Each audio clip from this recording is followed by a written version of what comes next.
Hello students, welcome back to OJ classes. OJ classes के digital platform पर आप सभी का एक बार फिर से हार्दिक स्वागत है। तो आइए साथियों, आज हम बात करते हैं किसके बारे में, बीएसटीसी के एग्ज़ाम के रिगार्डिंग, जो कि कल होने वाला है। ठीक है, तो इसके बारे में हम इम्पोर्टेंट कुछ सूचना आपके बीच लेके आए हैं, तो पॉइंट वाइज हम देखते हैं।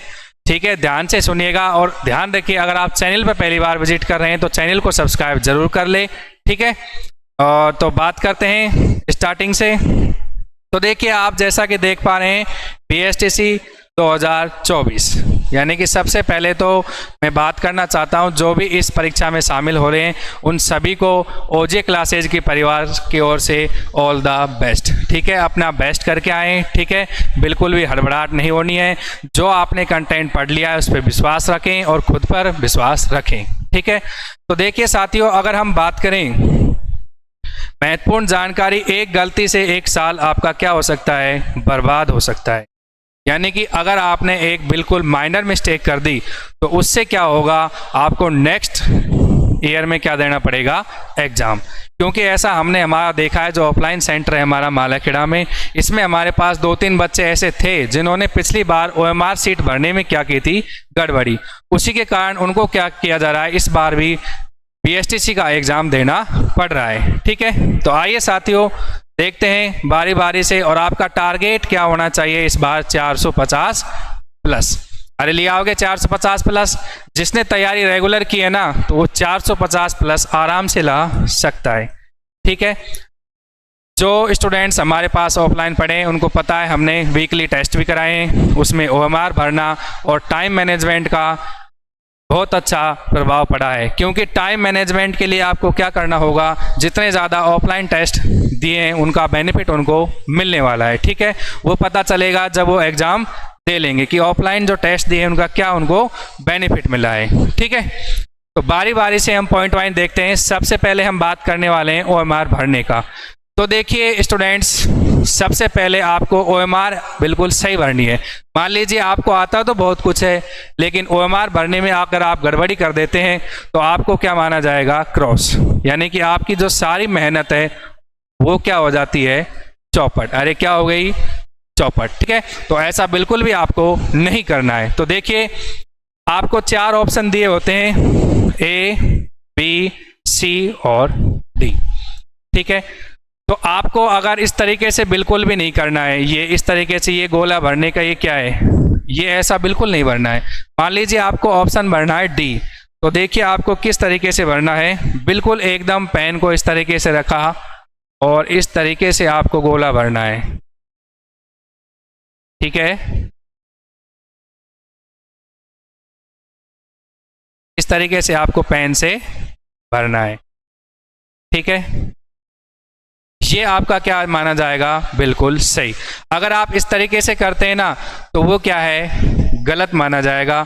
ठीक है, तो आपको विशेषकर ध्यान रखना है ओएमआर भरने का। और जब भी आपके पास ओएमआर आ जाए एग्जाम में, ओएमआर आने के बाद उसमें आप डिटेल्स भरेंगे। अगर कोई चीज़ समझ नहीं आती है तो आप जो वहाँ पर जिस भी टीचर या मैडम की ड्यूटी है उनसे पूछ ले, शर्माना बिल्कुल भी नहीं है। क्योंकि मैंने देखा है हमारे ऑफलाइन सेंटर पर कुछ बच्चों ने, कुछ क्या लगभग 90% बच्चों ने जो पहला टेस्ट हुआ था उसमें क्या की थी, मिस्टेक, 90% ने। ठीक है, तो ऐसा, लेकिन जैसे जैसे टेस्ट देते गए हर संडे को, तो उनमें क्या हुआ, सुधार हुआ। ठीक है, तो देखिए, अगर आपको ओएमआर इस तरीके से भरते हैं तो ये क्या माना जाएगा, बिल्कुल सही। ठीक है, और ये तीनों क्या है हमारे, गलत।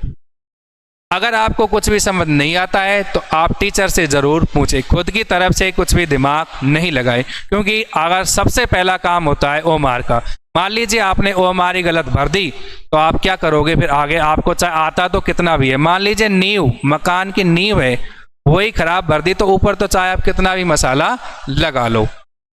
अरे करोगे मिस्टेक, नहीं करोगे ना, शर्माओगे नहीं शर्माओगे, बिल्कुल पूछोगे, वहां पर कोई दिक्कत आएगी तो। ठीक है, तो ये तो हुई ओएमआर की बात। तो ठीक है, यहाँ तक बात हुई। एक तो आप देखिए, मान लीजिए आपको ऑप्शन उसमें, जैसे मान लीजिए ये दूसरा प्रश्न है और इसमें आपको डी भरना है, लेकिन आपने गलती से क्या भर दिया, ए। ठीक है, पहली बात तो ऐसी गलती नहीं करनी है, लेकिन मान लीजिए आपने गलती कर दिया है तो आप बाद में उसको इस तरह से काटना नहीं है और उस तरह से डी भर दिया, ऐसे आपका गलत हो जाएगा सवाल। ठीक है, और नंबर भी कट सकते हैं, ऐसा नहीं करना है। अगर आपने जो भर दिया वो भर दिया, ठीक है। तो यहां तक किसी को कोई दिक्कत? बिल्कुल, मैं कह रहा हूं बार बार, इस वीडियो को ज़्यादा से ज़्यादा उन लोगों को शेयर करिए जो किसका पेपर दे रहे हैं कल, BSTC का। ठीक है, उनके लिए ये सूचना बहुत ही इंपॉर्टेंट है। चलते हैं आगे। अब देखिए, ये हमारा OJ क्लासेज मालाखेड़ा जो हम टेस्ट लेते हैं ऑफलाइन सेंटर में, इसका क्या है, एक OMR सीट का फोटो है। तो देखिए इसमें जैसे स्टूडेंट नेम है तो उसमें भी स्टूडेंट नेम भरा जाएगा। तो जैसे आपका नाम है अंकित, तो आप अंकित में ए इस तरीके से यहाँ पर भरेंगे, आगे इसी अगले रो में भरेंगे एन को, ये नहीं एन को इसी लाइन में भर दें। ठीक है, तो इसी तरीके से आप रोल नंबर वगैरह भरिए, मेल फीमेल ये सारी उसमें आपके आएंगे। ठीक है, ये पर्सन आ जाएंगे आपके कितने, 200 पर्सन, इसमें तो 100 का ही है। ठीक है, और सिग्नेचर वगैरह आप ये करिए देंगे। और देखिए इसमें देवे रखा है करेक्ट मेथड, ये भी गलत है, ये वाला भी गलत है, ये वाला भी गलत है, लेकिन और ये भी गलत है। तो सही कौन सा है, ये वाला, ये जो इसमें निशान लगा रखा है ना, ये क्या है, बिल्कुल सही। तो बताओ किसी को कोई दिक्कत यहाँ तक? अरे करोगे गलती, नहीं करोगे ना, बिल्कुल। और शर्माओगे एग्जाम में? बिल्कुल नहीं शर्माओगे। टीचर से पूछोगे? बिल्कुल पूछेंगे। ठीक है, तो अब हम चलते हैं आगे। समय, देखो एग्जाम देने के लिए टाइम मैनेजमेंट,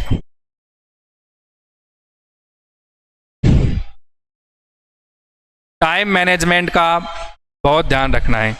टाइम मैनेजमेंट देखिए इसीलिए टेस्ट दिए जाते हैं, ऑफलाइन हो चाहे ऑनलाइन। टेस्ट का बेनिफिट यही होता है टाइम मैनेजमेंट, इससे क्या है हम टाइम कवर करना सीख जाते हैं। ठीक है, जैसे कि मैं अगर बात करूं तो इसमें हमारे पास कितना टाइम रहने वाला है, 3 घंटे का। अरे कितना, 3 घंटे का टाइम रहने वाला है। ठीक है, तो सबसे पहले आप ये नहीं कहता मैं आप रीजनिंग करिए या फिर मतलब टीए को करिए या फिर जीके को करिए, सबका सिस्टम अपना अलग अलग होता है। लेकिन मेरा कहने का मतलब ये है कि कभी ऐसा नहीं होना चाहिए कि भाई टाइम खत्म हो गया था और मेरे पास टाइम नहीं बचा और मेरे 5 से 6% रह गए, क्योंकि हमने ये चीज़ देखी है यहाँ पर अपने सेंटर पर। क्योंकि जब भी हमने टेस्ट लिया है तो कुछ लड़के और लड़कियां ऐसे थे जो 3 घंटे से भी ज़्यादा टाइम लगाते थे और कहते थे कि सर जी हमारे 4% रह गए, 5% रह गए। तो इस चीज़ का आपको विशेष ध्यान रखना है टाइम मैनेजमेंट का। ठीक है, वहाँ पर घड़ी लगी होगी तो इसलिए आप उसमें टाइम भी देखते रहिए। अब मैं बात करता हूँ टाइम मैनेजमेंट। 3 घंटे में आपको कितने प्रश्न हल करने हैं, 200। अरे कितने, 200, जिसमें से आपके 50% रहेंगे किसके, रीजनिंग के, 50% आपके रहने वाले हैं किसके, टीचिंग एप्टीट्यूड के, और 50% आपके रहने वाले हैं जीके के, और 50 में आपके रहेगा 20 + 30, यानी कि 30 किसके, हिंदी के, और 20 इंग्लिश के। ये हमारा सिलेबस है। ठीक है, तो ये तो जो तैयारी कर रहे हैं उसको सबको पता है, ये कोई नया है नहीं। मेन बात है टाइम मैनेजमेंट। टाइम मैनेजमेंट अगर आपने कर लिया तो कोई दिक्कत आने वाली नहीं है। और मैं कहता हूं साथियों 450+ लगाने से आपको कोई नहीं लग सकता, अगर आपकी तैयारी अच्छी है और आपके हौसले बुलंद हैं। ठीक है, और तो अब आगे देखिए नेक्स्ट। हाँ, एक और इम्पोर्टेंट सूचना आपके लिए, सभी प्रश्न हल करना क्या है, अनिवार्य, क्योंकि नेगेटिव मार्किंग इसमें होती नहीं है। और जहां पर नेगेटिव मार्किंग नहीं होती है वहां पर पूरे प्रश्न क्या करने चाहिए, सॉल्व करने चाहिए। अब देखिए आपने वीडियो देखी होगी, कुछ लोग बताते हुए तुक्का मारने की ट्रिक। देखिए तुक्का मारने की कोई ट्रिक नहीं होती है। ये तो देखिए आपने सबसे पहले मान लीजिए कर लिया जो आपसे प्रश्न आते हैं, और मान लीजिए आपके पास 30 प्रश्न ऐसे बचे जो आपने अभी तक किए नहीं और उनके आपको आंसर आते नहीं है। पहली बात तो देखिए आप जो ऑप्शन होते हैं 4, उसमें 2 ऑप्शन तो ऐसे होते हैं जो वैसे ही हट जाते हैं, यानी कि उनका दूर दूर तक कोई संबंध नहीं होता है। बचे कितने, 2 ऑप्शन। अब 2 ऑप्शन में आप कोई सा भी कर दीजिए, 50-50% चांस क्या है आपके सही होने के। तो तुक्का लगाने की कोई ट्रिक होती है क्या, नहीं। मान लीजिए कोई ऐसा प्रश्न है जिसमें चारों ही ऑप्शनों में डाउट है, तो देखिए आपको करने सारे हैं, ऐसा नहीं क्या करूं क्या नहीं करूं, ज़्यादा नहीं सोचे। जो नहीं हो रहा उसको छोड़िए, बाद में देखते हैं। और बाद में आपको लेकिन ये देखना है कि क्या माने ओएमआर शीट में 200 प्रश्न हल किए और 200 प्रश्नों पर गोले लगाए, तो ये आपको ध्यान में रखना है, ठीक है। तो यही मुझे आज इस वीडियो में बताना था। तो ओजे क्लासेज की ओर से बेस्ट ऑफ लक जो एग्जाम दे रहे हैं किसका, बीएसटीसी का, ठीक है। हम उम्मीद करते हैं आपके उज्जवल भविष्य की कि आप इसमें कामयाब हो, आप सभी को कॉलेज अलर्ट हो और आप भावी टीचर बनने का जो पहला कदम है उसमें क्या हो, सफल, ठीक है। तो मुझे इतना ही बताना था, ठीक है। मिलते हैं नेक्स्ट वीडियो में। वीडियो अच्छी लगी हो तो वीडियो को लाइक करें, शेयर करें और हमारे चैनल ओजे क्लासेस को सब्सक्राइब करना नहीं भूलें। जय हिंद, जय भारत।